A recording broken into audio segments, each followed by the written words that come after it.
ये क्वेश्चन है, calculate the escape velocity on the surface of the moon given the mass and radius of the moon to be 7.34 into 10 raised to power 22 kg and 1.74 into 10 raised to power 6 meters respectively. अभी respectively मतलब क्या होता है, जब ये बोलते हैं कि मून के सरफेस में मास एंड रेडियस ये और ये है, तो पहला मास मतलब ये, और वो केजी में भी दिया हुआ है तो मास है, रेडियस ये है जो कि मीटर में दी हुई है, गिवन है ग्रेविटेशनल कांस्टेंट जी, और हमें निकालना है एस्केप वेलोसिटी।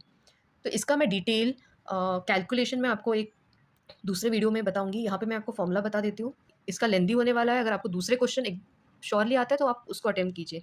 एस्केप वेलोसिटी का फॉर्मूला है, escape velocity B E is equals to under root of G M upon R, और यहाँ पे 2 से मल्टीप्लाई कर दीजिए।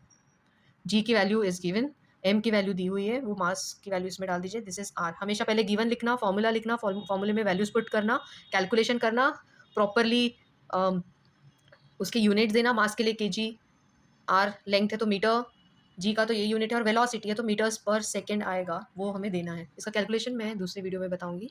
दूसरा देखते हैं, पीरियोडिक टेबल का है ये।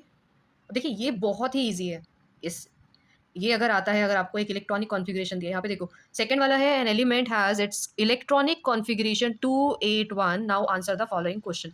अगर इलेक्ट्रॉनिक कॉन्फ़िगरेशन है तो ये वाले क्वेश्चन बहुत ही ईजी होते हैं, आपको ध्यान देना है। देखो क्या होता है, 3 है, 281, तो ये फर्स्ट शेल हो गया, सेकेंड शेल और थर्ड शेल। थर्ड शेल है तो ये पीरियड 3 का एलिमेंट है, और ग्रुप जानने के लिए इसका लास्ट नंबर चेक करना है, मतलब वैलेंस इलेक्ट्रॉन। वैलेंस इलेक्ट्रॉन का नंबर 1 है तो ये फर्स्ट ग्रुप को अटेम्प्ट करता है।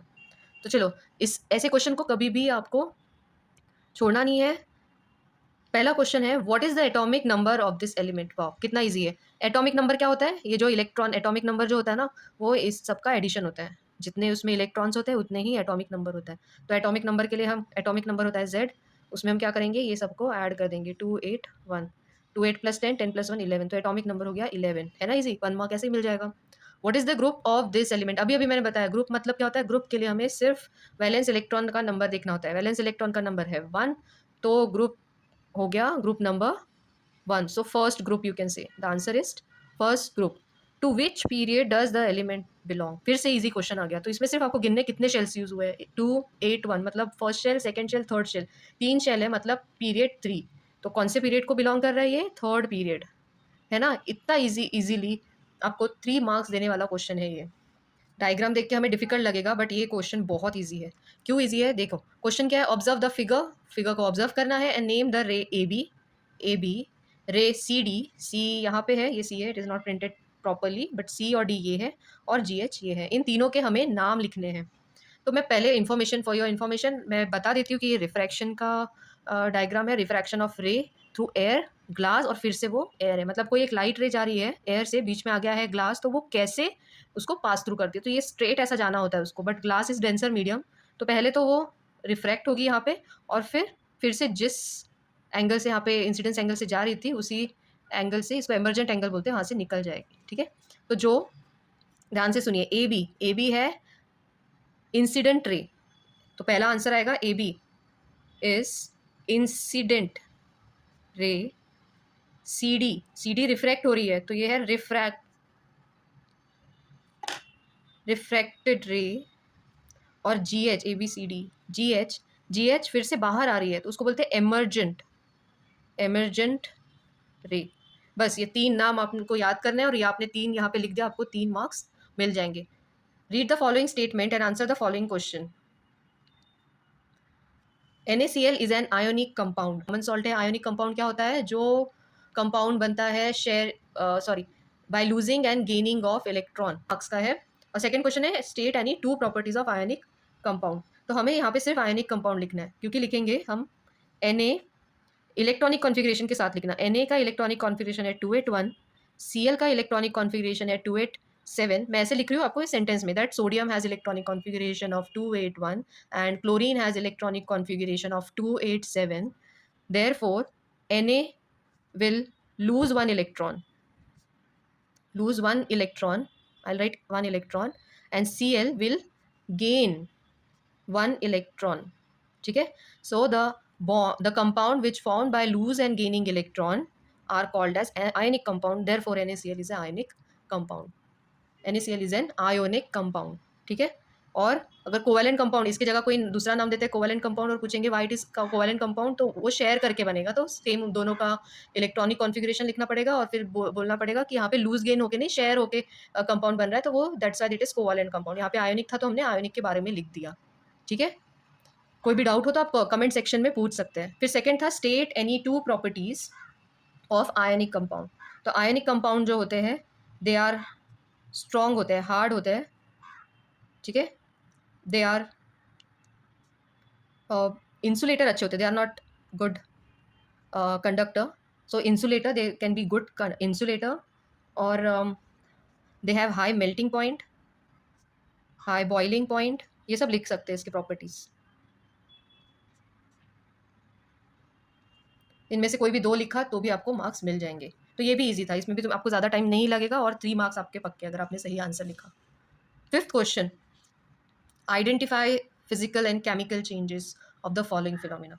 फिजिकल चेंज क्या होता है जिसको हम रिवर्स नहीं कर सकते, इसको बोलते हैं रिवर्स कर सकते हैं, sorry. Okay, identify physical and chemical changes from the following phenomena. कुछ एग्जांपल दिए हुए, उसमें हमें पता करना है कि फिजिकल और केमिकल चेंज कौन सा है।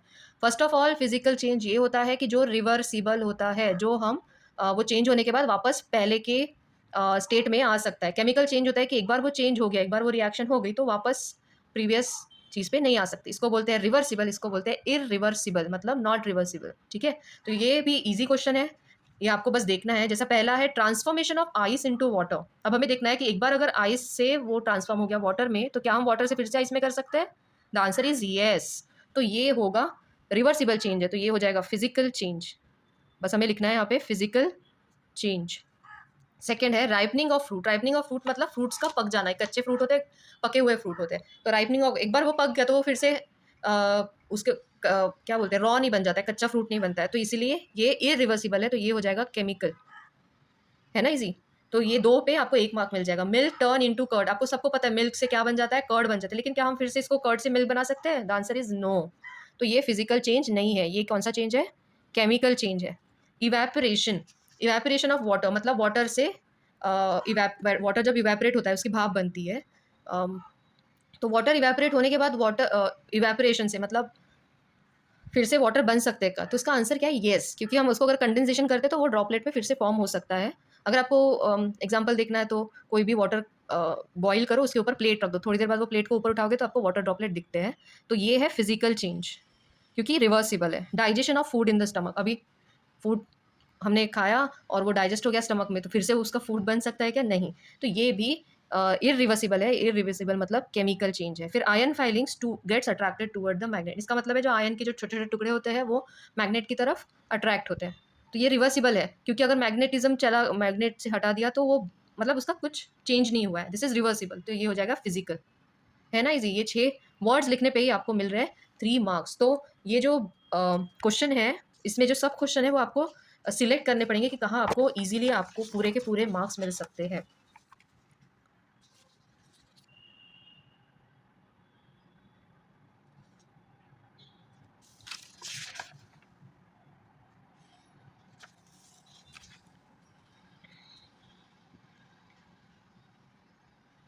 अभी 6th क्वेश्चन है। ये यहाँ पे आयन लिखा हुआ है, दिस इज आयन, ये है कॉपर और ये है लेड, कॉपर, आयन और लेड। तो यहाँ पे दिखाया गया कि ये वैक्स लेयर है और उसमें हीट करके यहाँ इनको सरफेस पे रखा था, तो ये इतना नीचे तक गया है, मेल्ट वैक्स मेल्ट करके, ये वैक्स मेल्ट करके यहाँ तक आया, ये वैक्स मेल्ट करके यहाँ पे यहाँ तक आया है। क्वेश्चन है observe the following figure and answer the question. पहला क्वेश्चन है कि which element has maximum specific heat capacity. अभी यहाँ पे वन वर्ड आंसर नहीं, तो आपको थोड़ा एक्सप्लेन करके लिखना पड़ेगा। है which element has maximum specific heat capacity, उसको जस्टिफाई करना है, मतलब इसका एलिमेंट का नाम लिख के उसको एक्सप्लेन करना है। Which element has minimum specific heat capacity, element का नाम लिख के जस्टिफाई करना है। और यहाँ पे define specific heat capacity of object.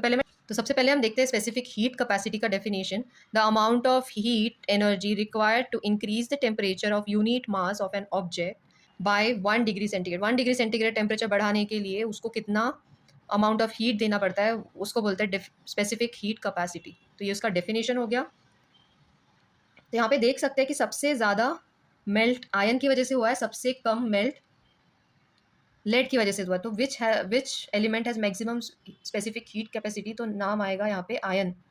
पूरा लिखना, ion has maximum specific heat capacity. इसको जस्टिफाई करेंगे, विच एलिमेंट हैज़ मिनिमम, तो यहाँ पे हम लिखेंगे lead. Lead has minimum specific heat capacity. अभी दोनों को जस्टिफाई करते हैं। तो यहाँ पे हम देख सकते हैं कि सबसे ज़्यादा मेल्ट इसने किया, तो इसको सबसे ज़्यादा वैक्स मेल्ट किया हुआ है, ठीक है। तो हम यहाँ पे लिखेंगे इसकी वजह से कि iron absorbs more heat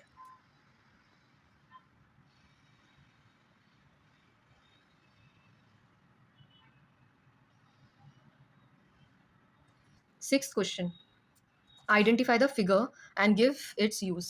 identify the figure, A B C तीन फिगर्स दिए हुए हैं, ये फर्स्ट, ये सेकंड और ये थर्ड। ये जो फिगर दिया हुआ है वो है कैट्रिज टाइप फ्यूज, या फिर इलेक्ट्रिक फ्यूज बोलते हैं इसको, बोलते हैं कैट्रिज टाइप फ्यूज। अब क्या है इसका आइडेंटिफाई, यहाँ पे मैं आइडेंटिफाई करना है और गिव देयर यूज करना है। तो cartridge type fuse is the name, और यूज ऐसे करना, use is as a safety device. एक यूज लिखा तो भी चलेगा। ओवर हीटिंग अकर्स, ठीक है। ओवर हीटिंग जब होता है तब ये बहुत काम में आता है। सप्लाई यहाँ से और यहाँ सप्लाई आ रहा है, तो अगर ओवर हीटिंग हो गया तो ये जो स्विच है ना वो ऑफ हो जाता है, तो हमें सिर्फ ये ऑन करना पड़ता है, ठीक है। वो चेंज नहीं करना पड़ता है डिवाइस को। तो ये है, इसको बोलते हैं MCB। इसका नाम है MCB। उसका फुल फॉर्म भी लिखना, miniature circuit breaker. Miniature circuit breaker, ठीक है। इसका यूज़ है फिर से, it is also a safety device in case of over heating. Safety device, या फिर स्विच बोलेंगे, safety switch for overloading, you can से overloading, it will get switch off, that's it. तो फिर हमें स्विच ऑन करना पड़ेगा। इसमें एक मार्क था। Then this one, this is galvanometer. ये जी यहाँ पे लिखा रहेगा, तो जी का सिंबल होता है, यहाँ पे दिख नहीं रहा है बट यहाँ पे ऐसे जी लिखा है, प्रॉपर प्रिंट रहेगा तो जी मतलब गैल्वेनोमीटर। गैल्वेनोमीटर, और इसका यूज़ है टू डिटेक्ट स्मॉल करंट्स। ये क्या करता है, स्मॉल करंट को डिटेक्ट करता है, ठीक है। तो ये भी इजी था। इसके बाद ये तो अगर आप ऑर्गेनिक केमिस्ट्री पढ़े होंगे सो ये भी इजी जाएगा करने के लिए, ठीक है। यहाँ पे हमें ये फिल इन द ब्लैंक्स करने हैं, और 1 2 3 4 5 6, ये 6 fill in the blanks fill up करके हमें मिल सकते हैं 3 मार्क्स, जो कि ईजी है। Complete the following flow chart. Following flow chart है, हाइड्रोकार्बन टॉपिक का है, कार्बन कंपाउंड्स या फिर ऑर्गेनिक केमिस्ट्री। हाइड्रोकार्बन्स, देखो क्या लिखा है यहाँ पे, सैचुरेटेड, तो यहाँ से इसी से रिलेटेड आना चाहिए। तो यहाँ पे हम लिखेंगे सैचुरेटेड के साथ। तो हाइड्रोकार्बन के दो टाइप से, एक सैचुरेटेड होगा तो दूसरा है अनसैचुरेटेड, ओके, अनसैचुरेटेड। इसके बारे में एक स्मॉल कुछ लिखना नहीं है बट मैं ऐसे ही बता रही हूँ। सैचुरेटेड होता है जहाँ पे carbon carbon single bond present होता है। अनसैचुरेटेड होता है जहाँ पे एटलीस्ट वन डबल बॉन्ड या फिर triple bond carbon carbon present होता है। ध्यान रखिए, कार्बन कार्बन बोल रही हूँ और कोई ट्रिपल बॉन्ड या डबल बॉन्ड नहीं, ये कार्बन कार्बन के बीच का। डबल बॉन्ड ट्रिपल बॉन्ड होगा तो अनसैचुरेटेड, सिंगल बॉन्ड होगा तो सैचुरेटेड। फिर यहाँ पे ब्लैंक है तो हमें पता नहीं यहाँ पे क्या लिखना है, बट यहाँ पे एल्कीन लिखा और यहाँ पे भी कुछ है।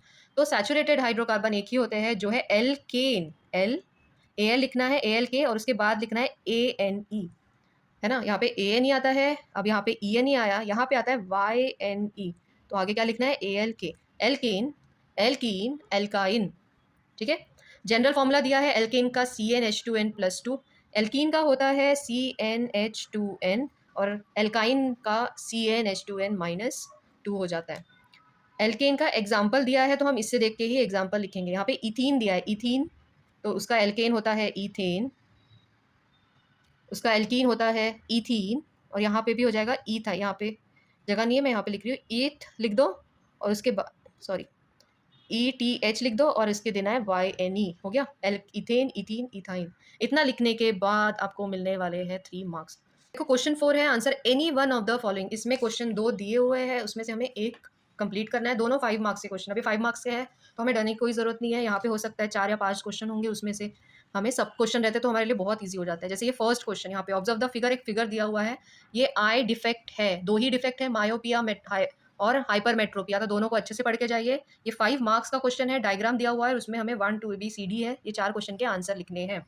तो पहला है कि this name the defect of vision. Defect का है, हमें पता है क्यों, क्योंकि ये जो इमेज फॉर्म होता है, ये इमेज फॉर्म होता है, ये यहाँ होनी चाहिए, तो कुछ भी डिफेक्ट नहीं है। एक तो पहले फॉर्म होगा या फिर स्क्रीन के पीछे, रेटिना के पीछे फॉर्म हो रहा है, तो डिफेक्ट है, तो ये डिफेक्ट है, ठीक है। Name the defect of vision represented in above figure, तो ये रेटिना के पहले फॉर्म हो रहा है, तो इस डिफेक्ट का नाम है मायोपिया। मायोपिया मतलब नियर साइटेडनेस, मायोपिया, या फिर यहाँ पे लिखना है नियर साइटेडनेस, मतलब यहाँ पे क्या होता है, पास का दिखता है, हमें दूर का नहीं दिखता है। State the reason of the defect, reason of the defect में 2 रीजन लिखने हैं। तो पहले लिखना है कर्वेचर ऑफ कॉर्निया, ये जो कॉर्निया है वो इंक्रीज हो जाता है, कर्वेचर ऑफ कॉर्निया इंक्रीजेस। और सेकंड है आई बॉल, आई बॉल जो है उसका वो इलोंगेट हो जाता है, आई बॉल इलोंगेट्स, उसके वजह से ये डिफेक्ट होता है। मैंने ऐसे टॉपिक में लिखा, आपको पूरे सेंटेंस में लिखना है। How it is corrected, myopia जो है उसके लिए हम करेक्ट करने के लिए कॉन्केव लेंस यूज करते हैं। How it is corrected, by using concave, concave lens. ये लिखने के बाद एक और वर्ड ऐड करना, concave lens of appropriate power, appropriate power, okay. फिर draw the diagram to show correction of this defect. तो डायग्राम ड्रॉ करने के लिए मैं यहाँ पे ऐसे ही ड्रॉ करती हूँ। एक पहले तो आई ड्रॉ करो, ठीक है, फिर यहाँ पे एक लेंस ड्रॉ करना है, इसके आगे ड्रॉ करना है कॉनकेव लेंस। ये हमारा आई बॉल हो गया, ये आई हो गया, प्रॉपरली ड्रॉ करना, ठीक है। और रेज हमें ऐसे दिखाना है, यहाँ से एक स्ट्रेट लाइन पहले तो ड्रॉ करना है ऐसा यहाँ तक। और अगर हमें करेक्ट करना है दैट मीन्स हमें इमेज यहाँ फॉर्म होनी चाहिए, ये जो 3 लाइन्स आ रही है वो यहाँ फॉर्म होनी चाहिए, ठीक है।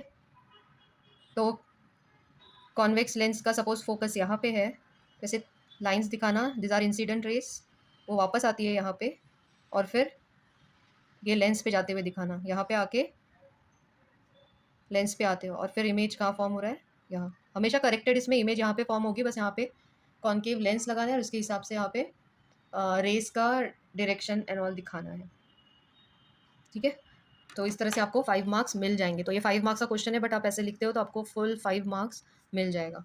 अभी एक और क्वेश्चन आ रहा है जो बहुत ईजी होने वाला है, अगर आप कंपाउंड्स, कार्बन कंपाउंड्स का की पढ़ाई अगर आपने कार्बन कंपाउंड पढ़े अच्छे से कंपेयर करके, तो आपको बहुत ईजी जाने वाला है। कंप्लीट द फॉलोइंग टेबल, ये भी 5 मार्क्स का है, आप दोनों में से कोई भी एक यूज़ कर सकते हो। तो ये भी ईजी है, अगर ऊपर वाला अच्छे से आता है, ये नहीं आता है तो पहला सॉल्व करो या फिर ये। अब देखो कैसे ईजी है। पहला है serial number, common name, structural formula और IUPAC नंबर। इथिलीन है, इथिलीन का दिया है 2 कार्बन एटम्स और double bond in between. IUPAC name, IUPAC name मतलब डबल बॉन्ड के लिए मैंने बताया था ENE लगता है, ईन, ENE, सबसे पहले ENE लिख दो, और 2 कार्बन एटम के लिए लगता है ईथ, तो इसका नाम हो गया ethene. This is 2 carbon atoms eth, double bond है इसलिए ENE, तो इथीन नाम आ गया, फर्स्ट हो गया। फिर एसिटिलीन लिखा है, एसिटिलीन लिखा है, और यहाँ पे इथाइन लिखा है। ये तो कॉमन नेम है तो इससे थोड़ा डिफिकल्ट हो जाता है, बट अगर हमारे पास स्ट्रक्चर या फिर IUPAC नाम हुआ, स्ट्रक्चर से हम IUPAC नेम इजीली लिख सकते हैं रूल्स फॉलो करके, और IUPAC नेम से स्ट्रक्चर इजीली निकाल सकते हैं। तो इथाइन लिखा है, सबसे पहले देखना है ईथ, ETH, ईथ मतलब कितने कार्बन एटम्स, 2 कार्बन एटम्स। अभी YNE लिखा है, YNE मतलब ट्रिपल बॉन्ड, तो ट्रिपल बॉन्ड। हर एक कार्बन एटम के अभी H कितने लिखेंगे, हर एक कार्बन एटम के पास 4 बॉन्ड होने चाहिए, तो 1 2 3 4 बॉन्ड्स, तो एक कार्बन हाइड्रोजन एटम एक बचा है, तो एक हाइड्रोजन एटम यहाँ पे, इस कार्बन के पास 3 बॉन्ड है, एक बॉन्ड बचेगा तो एक हाइड्रोजन को देंगे, तो CH, ट्रिपल बॉन्ड CH हो जाएगा। इसमें आपको 2 मार्क्स मिलने वाले हैं, तो ये टॉपिक छोड़िए मत। एसिटिक एसिड का फॉर्मूला दिया हुआ है, यहाँ पे उसका IUPAC नाम लिखना है। सबसे पहले कितने कार्बन एटम्स है, फिर से 2 कार्बन एटम है, कार्बन एटम के लिए 2 कार्बन एटम के लिए हम ईथ नाम देते हैं। COOH ग्रुप है, COOH group is OIC acid, तो ethanoic, ethanoic acid, oic acid, तो इथेनॉइक एसिड, ई निकाल के इथेन का इथेनॉइक एसिड हमें लिख देना है, 3 मार्क्स आ गए। फिर मिथाइल अल्कोहल लिखा है, यहाँ पे मीथेनॉल लिखा है। मीथेन मतलब, मिथ मतलब 1 कार्बन एटम, ओ एल मतलब अल्कोहल ग्रुप, 1 कार्बन एटम मतलब CH3 लिख दो, ओ एल ग्रुप मतलब OH। Okay, O L group मतलब OH। अब यहाँ पे 1 2 3 कार्बन एटम है, इसलिए prop 2 own, this is ketone. तो ये तो इसका IUPAC नेम हो गया। इससे तुम्हें लर्न, कॉमन नेम हमेशा हमें लर्न ही करना होता है, इसका नाम होता है एसीटोन, तो ये हमें याद रहना चाहिए। ये 5 फिल इन द ब्लैंक्स लिख दिए तो आपको 5 मार्क्स मिल जाएंगे। So give your best in your exam and all the very best for your upcoming exam. कोई भी डाउट हो तो आप मुझे कमेंट्स में लिख सकते हैं।